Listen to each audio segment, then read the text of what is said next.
Hello everyone, इस video में बात करेंगे बिहार नई शिक्षक भर्ती के लिए ईबीएस प्रैक्टिस सेट 3 डिस्कस करेंगे यहाँ पे। इससे पहले मैंने प्रैक्टिस सेट 1 और 2 करा रखा है, जिसका लिंक आपको डिस्क्रिप्शन में मिल जाएगा, आप वहाँ जाके देख सकते हैं।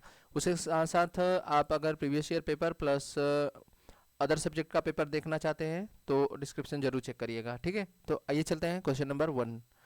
सबसे पहला क्वेश्चन है यहाँ पे दिया गया है, वायुदाब नापने वाला यंत्र किस नाम से जाना जाता है। पहला ऑप्शन है बैरोमीटर, दूसरा है थर्मामीटर, तीसरा है सिस्मोग्राफ, चौथा है हाइग्रोमीटर। तो 121 जो होगा आपका राइट आंसर हो जाएगा, फर्स्ट हो जाएगा, ठीक। आपका राइट आंसर वायुदाब नापने वाला यंत्र कौन सा होता है, बैरोमीटर, ठीक है। फिर इसके बाद है सेकंड क्वेश्चन, इसमें दिया गया बीटी कपास है। मैं थोड़ा इसकी थिकनेस इंक्रीज कर लेता हूँ, कलर चेंज कर लूँ जिससे आपको थोड़ा क्लियर दिखे। तो इसका राइट आंसर आपका हो गया फर्स्ट, ठीक। सेकंड क्वेश्चन देखते हैं, दिया गया है बीटी कपास है एक संकर पौधा, दूसरा ऑप्शन है एक ट्रांसजेनिक पौधा, फिर तीसरा है एक प्राकृतिक पौधा और एक औषधीय पौधा। तो यहाँ पे जो बीटी कपास है ये एक ट्रांसजेनिक पौधा होता है, यानी कि राइट आंसर सेकंड हो जाएगा। 122 राइट आंसर सेकंड हो जाएगा, ठीक। थर्ड क्वेश्चन देखते हैं, कौन सा वायुमंडलीय प्रदूषण अम्लीय वर्षा का मुख्य कारण है। बिल्कुल आसान क्वेश्चन है, आपको पता होगा सल्फर डाइऑक्साइड। तो ये राइट आंसर फर्स्ट हो जाएगा, 123 का फर्स्ट। फिर इसके बाद नेक्स्ट क्वेश्चन, निम्न में से कौन सा 24 देखते हैं, निम्न में से कौन सा सर्वाधिक उत्पादक पारिस्थितिकी तंत्र है। उष्णकटिबंधीय वर्षावन, टुंड्रा, सवाना, मरुस्थल। याद रखिएगा निम्नलिखित में से कौन सर्वाधिक उत्पादक पारिस्थितिकी तंत्र है। तो यहाँ पे उष्णकटिबंधीय वर्षावन आपका राइट आंसर फर्स्ट हो जाएगा, यहाँ पे 124 का फर्स्ट। नेक्स्ट देखते हैं 125, यहाँ पे मतलब फिफ्थ क्वेश्चन है इसमें। निम्नलिखित में से कौन सा रसायन पकाने में प्रयोग होता है। Calcium carbonate, calcium hydroxide, calcium carbide, calcium chloride. तो आप पता होगा आम को पकाने के लिए कौन सा यूज किया जाता है केमिकल, कैल्शियम कार्बाइड यूज किया जाता है। तो आप राइट आंसर थर्ड हो जाएगा, ठीक। नेक्स्ट क्वेश्चन, कौन सी बीमारी दूषित जल पीने से फैलती है। पहला एड्स, टाइफाइड, एनीमिया और टिटनेस। तो याद रखिएगा 126 का, जैसे दूषित पानी पीने से जो बीमारी होती है वो आपकी क्या है, टाइफाइड है। 126 का आपका राइट आंसर सेकेंड हो जाएगा। नेक्स्ट क्वेश्चन, इसके बाद दिया गया है निम्नलिखित में से कौन सी ग्रीन हाउस गैस नहीं है। ग्रीन हाउस गैस नहीं है, ठीक है। तो यहाँ पे देखिए जो मेथेन होता है ये होता है आपका NO2O नाइट्रस ऑक्साइड, ये भी होता है। फिर इसके बाद कार्बन डाइऑक्साइड भी होता है। तो ये सब ये और ये और ये तीनों होती है। कार्बन मोनोऑक्साइड जो होता है ग्रीन हाउस गैस नहीं होता है। तो 127 का राइट आंसर क्या हो जाएगा, थर्ड हो जाएगा, क्लियर है। फिर इसके बाद यहाँ पे देखेंगे नेक्स्ट क्वेश्चन, इनमें से कौन द्विबीजपत्री पौधा है। बांस, गन्ना, बांस, केला सेकंड दिया गया, थर्ड गन्ना और चौथा सरसों दिया गया। तो देखिए गन्ने में कोई ऐसा तो नहीं होता, केले में भी नहीं ऐसा दिखता। सरसों को अगर तोड़ोगे तो इसमें द्विबीज मतलब कि दो पार्ट होते हैं, उसके सीड्स को, जो सरसों का दाना होता है उसको अगर तोड़ेंगे तो दो पार्ट में डिवाइड हो जाता है, इसलिए द्विबीजपत्री पौधा बोल सकते हैं। तो 128 का राइट आंसर फोर्थ हो जाएगा। नेक्स्ट क्वेश्चन, पौधों में जल का अधिग्रहण किसके द्वारा होता है। जाइलम के द्वारा, फ्लोएम के द्वारा, कैम्बियम और पैलिसेड के द्वारा। तो यहाँ पे 129 का राइट आंसर हो जाएगा फर्स्ट, जो पौधों में जल का अधिग्रहण होता है वो जाइलम के द्वारा होता है। नेक्स्ट क्वेश्चन, कौन सा प्रथम साहित्य स्रोत है। प्रथम साहित्य स्रोत है ऋग्वेद, सामवेद, यजुर्वेद, अथर्ववेद। ये सबको पता है, सबसे प्रथम साहित्य स्रोत कौन सा है, ऋग्वेद है। 130 का राइट आंसर हो जाएगा फर्स्ट। अगला है वायुमंडल में, ये क्वेश्चन है, वायुमंडल में 99% भाग पर किन दो गैसों का विस्तार है। पहला ऑप्शन है ओजोन और कार्बन डाइऑक्साइड, दूसरा है ऑक्सीजन और नाइट्रोजन, तीसरा है कार्बन डाइऑक्साइड है ozone, argon and ozone.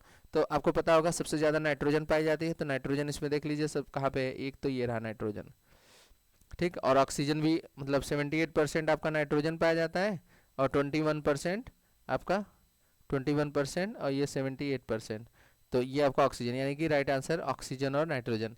Nitrogen 78%, oxygen 21 point something रहता है पॉइंट में, ठीक। तो आपका right answer second. Next question देखते हैं।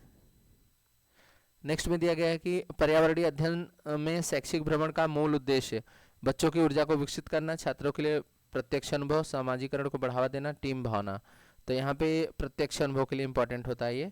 फिर आगे है कार्यकीय रूप से शुष्क मिट्टी की क्या विशेषता है, इसको कैसे पहचानेंगे। पहला उसमें अधिक जल होना, पौधों द्वारा पर्याप्त पौधों को प्रकाश पर्याप्त नहीं मिलना, और मिट्टी में लवण की सांद्रता अधिक होती है, मिट्टी कठोर होती है। तो 133 राइट आंसर हो जाएगा थर्ड, मिट्टी में लवण सांद्रता अधिक होती है। यहाँ पे एक क्वेश्चन और पैडागोजी बेस्ड भी थोड़ा सा है, सतत और व्यापक मूल्यांकन क्यों आवश्यक है? तो ये आपका 134 राइट आंसर हो जाएगा थर्ड, निरंतर मूल्यांकन होने रहने से शिक्षार्थियों में परीक्षा का अनावश्यक भय नहीं होता है। फिर अगला क्वेश्चन है, चरने वाले पशु वनस्पति को कैसे बदलते हैं? चरने वाले पशु वनस्पति को कैसे बदलते हैं? बीज प्रकीर्णन द्वारा, पर परागकण द्वारा, चुनकर और रोग फैलाकर। तो 135 जो राइट आंसर होगा आपका थर्ड हो जाएगा, चुनकर चरना। अगला क्वेश्चन है, निम्नलिखित में से कौन सा स्वस्थ अस्थियों के लिए आवश्यक है? सिंपल क्वेश्चन है, पता है अस्थियों यानी हड्डियों के लिए कौन सा इंपॉर्टेंट होता है? तो आपका होता है विटामिन डी, जो सन के लिए लाइट से मिलता है, ठीक है। तो ये कैल्शियम और विटामिन डी, तो राइट आंसर यहाँ पे 136 का क्या हो जाएगा? फोर्थ हो जाएगा।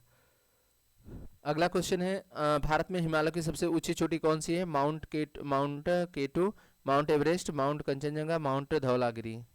तो 137 राइट आंसर हो जाएगा आपका थर्ड, माउंट कंचनजंगा। नेक्स्ट में दिया गया प्राथमिक स्तर प्रशिक्षण की खेल विधि आधारित है। तो यहाँ पे 138 राइट आंसर हो जाएगा फोर्थ, शिक्षण विधि के सिद्धांत पर। तो इसमें एक दो क्वेश्चन पेडागोजी बेस्ड आए हैं, कंटेंट ही ज़्यादा इंपॉर्टेंट है आपको बीपीएससी के लिए। अगला है, वायुमंडल की सबसे निचली परत का नाम क्या है? तो सिंपल सा क्वेश्चन है, जिसका राइट आंसर फोर्थ हो जाएगा 139, फोर्थ ऑप्शन। क्षोभमंडल सबसे निचली परत होती है। विटामिन सी की कमी से होने वाली बीमारी का नाम? स्कर्वी, बेरी, रतौंधी, थकान। तो 140 का राइट आंसर हो जाएगा फर्स्ट, स्कर्वी की वजह से, विटामिन सी की कमी से होने वाली बीमारी, तो आपका विटामिन सी की कमी से स्कर्वी रोग होता है, ठीक।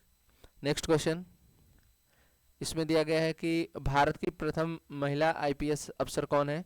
प्रतिभा पाटिल, पद्मा नायडू, किरण बेदी, हंसा मेहता।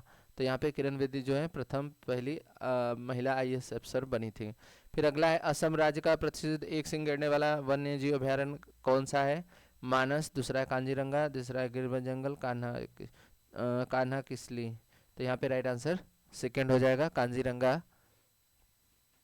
फिर आगे है, निम्नलिखित में से कौन सा आग्नेय चट्टान का उदाहरण है? बेसाल्ट, चूना पत्थर, स्लेट, ग्रेफाइट।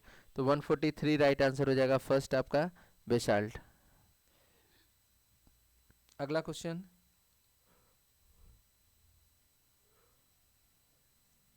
इस क्वेश्चन में दिया गया, पृथ्वी के वातावरण की किस सतह में ओजोन परत पाई जाती है? पहला है यहाँ पे ट्रोपोस्फीयर, स्ट्रेटोस्फीयर, मेसोस्फीयर और आयनोस्फीयर, चार ऑप्शन दिए गए हैं। तो 144 का राइट आंसर हो जाएगा सेकंड, स्ट्रेटोस्फीयर। फिर अगला क्वेश्चन है, सिख धर्म के संस्थापक निम्नलिखित में से कौन से थे? गुरु तेज बहादुर, गुरु गोविंद सिंह, गुरु अर्जुन देव, गुरु नानक। तो यहाँ पे 145 राइट आंसर हो जाएगा फोर्थ। संस्थापक कौन से? तो गुरु नानक थे। फिर आगे, भूकंप का तीव्रता नापने वाला यंत्र, ये बहुत इंपॉर्टेंट, बहुत आता है, फिजियोग्राफ, सिस्मोग्राफ, कार्डियोग्राफ, बेरोग्राफ। तो यहाँ पे राइट आंसर हो जाएगा सिस्मोग्राफ। अगला क्वेश्चन है, दक्षिणी गोलार्ध का सबसे लंबा दिन किस दिन होता है? 147 का राइट आंसर हो जाएगा 22 दिसंबर।